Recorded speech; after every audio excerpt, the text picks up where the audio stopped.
didn't like the barnyard. He didn't like the barn animals. He didn't like the pigs because they were always dirty. Mutton once knew a pig who smelled like cabbage. Yuck.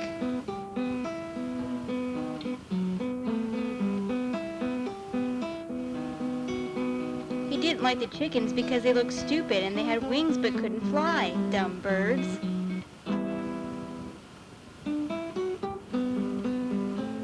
He didn't like the roosters because they woke him up too early.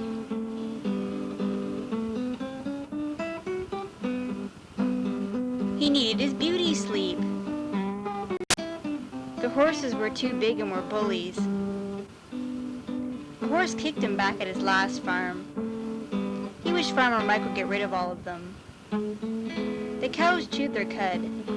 Mutton didn't know what that meant, but it thought it sounded gross. He didn't get too close to them. The ducks were always playing silly games. Mutton thought it looked boring. Mutton didn't like the geese because they were always complaining about the way he treated them.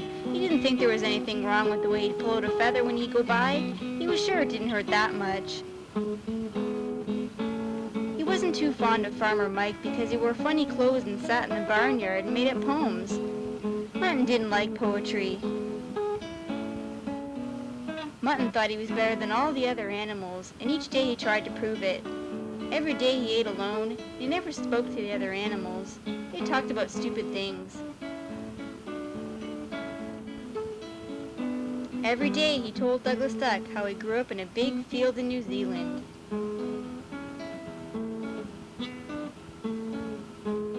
It was much better than the old barnyard.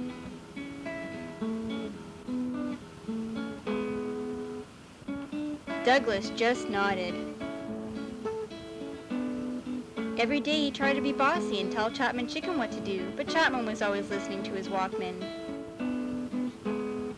Every day he tried to be mean to Adam Ant because he thought Adam was a lazy, slimy bug. He used to know a red fire ant, and all he did was sit around in the sun. Once Mutton tried to step on Adam, but he was wearing his work helmet. Every day Martin tried to trip Farmer Mike. It usually worked. One day, all the barn animals stopped talking to him. Mutton thought that was fine at first, but after a while, he started getting lonely. He tried to tell Douglas Duck about the farm in New Zealand, but Douglas walked away. He thought maybe Chapman Chicken would know why everyone was ignoring him, but they wouldn't let him into the chicken coop. Finally, one of the geese, Floozy, came up and told him he was mean and prejudiced. Mutton didn't understand what that meant. Floozy told him it meant the reason he didn't like all the other animals was because he didn't try and get to know them. It meant that just because we met one animal he didn't like, he thought the whole group of animals were the same. They went to the pigsty. "Tell Mutton why you wait in the mud, Hamlet," Floozy said to one of the pigs. Hamlet told him the reason he lay in the mud was to keep him cool. Mutton sniffed. Hamlet didn't smell like cabbage, just mud. Floozy took Mutton to visit the horses. Mutton was nervous at first, but the horses were really nice. No one tried to kick him. Mutton and Floozy peeked into the chicken coop. He couldn't believe it, but Chapman and Henry were talking about stars, planets, and black holes. They were much smarter than Mutton had thought.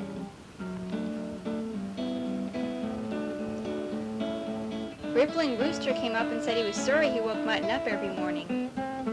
Mutton wasn't the only one that complained, but Rippling couldn't help it. That's just what he did.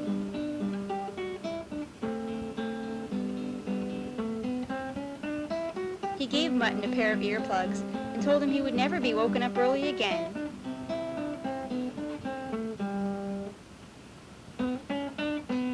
Floozy and Mutton then followed Adam Ant and some of his buddies. Boy, were they busy. They were carrying pieces of bread 3 times their size. Floozy offered to help, but Adam said no thanks. He wanted to do it himself.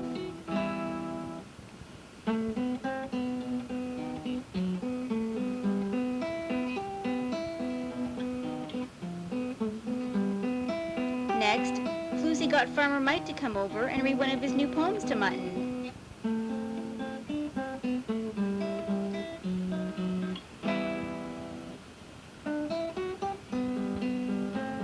about flying sheep. Mutton liked it.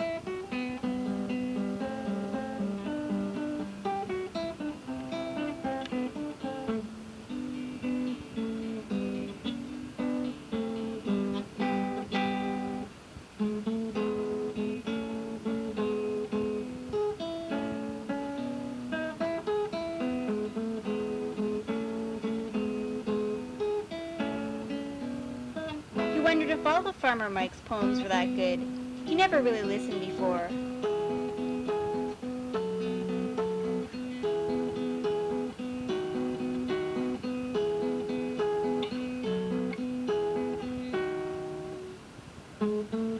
Then they all went over and joined the cows.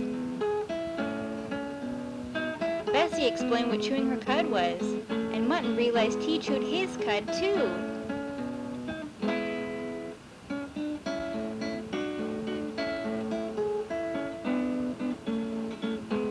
He never knew what it was called before.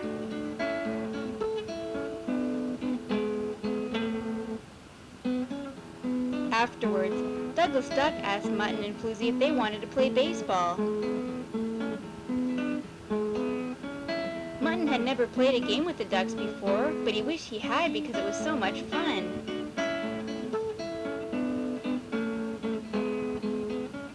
Before long, all the animals were playing.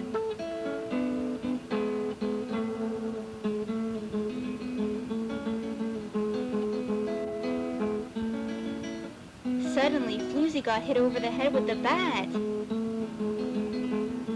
"Somebody do something," they all cried.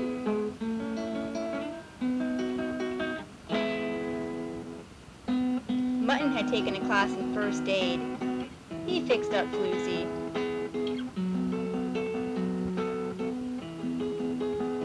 Floozy thanked him and gave him a big hug, and she didn't even complain about his work.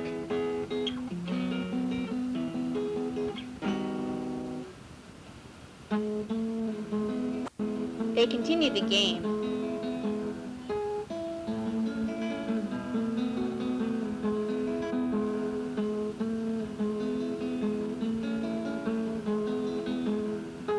Floozy became scorekeeper.